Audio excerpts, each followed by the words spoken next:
Kanina ka pa tahimik ah. Hindi ka ba masaya? Nandito na tayo sa bahay. Masaya. Pero, nag-aalala kasi ako, bakit inurong kaya ni Ma'am Olive yung kaso?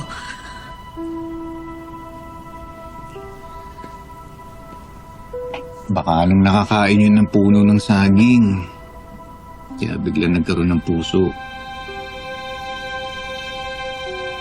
Hindi, joke lang.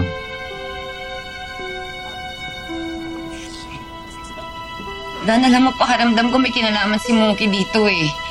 Kanina pa ako hindi mapakali. Baka may ginagawa na naman yung nanay niya sa kanya.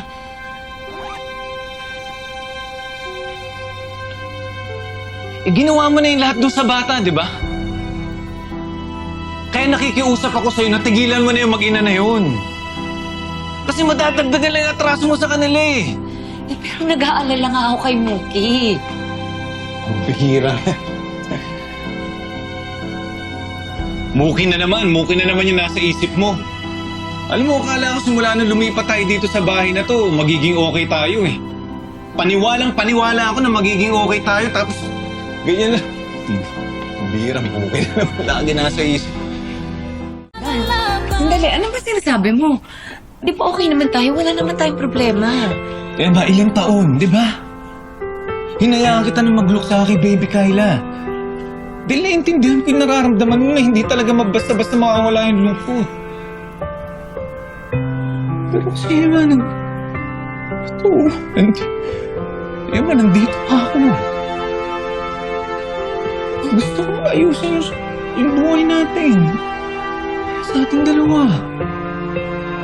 Ano bang ibig mong sabihin? Gusto kong umasenso tayo. Gusto ko magkaroon tayo ng negosyo. Gusto ko magkaroon tayo ng kahit maliit na bahay lang na masasabi natin na atin yung bahay na yun at hindi na tayo nangungupahan.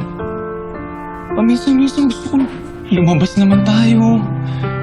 Pumunta tayo sa beach o pumunta tayo sa Baguio. Diba? Ganun yun eh.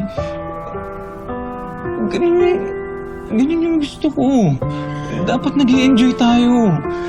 Diba yun yung normal na buhay ng mag-asawa? Dan, alam mo naman ako, kilala mo ako, di ba? Hindi ako mapaghanap na tao. Masaya naman ako na magkasama tayong dalawa eh. Kung anong meron tayo, masaya na ako. Yan ako. Ako hindi. Dahil gusto ko kasama kita sa buhay ko. Para mangyari yung mga pinaplano ko sa buhay natin. Kaya matulungan mo naman ako. Unahin mo naman yung tayo. Ikaw, ako. Yung mag-asawa natin dalawa.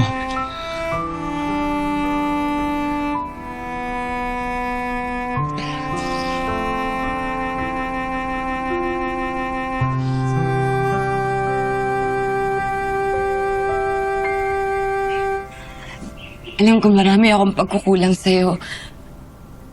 At patawarin mo ako kung pakiramdam mo na mag-isa ka lang. Pero alam mo, gusto ko naman talaga na maging masaya ka eh. Gusto ko na matupad yung mga pangarap mo. Huwag kang mag-alala. Sasamahan kita. Nandito ako hanggang sa dulo. Pero sana huwag mo namang masamain kung mag-alala ako kay Mookie. Dahil hindi na mawawala yan, Dan.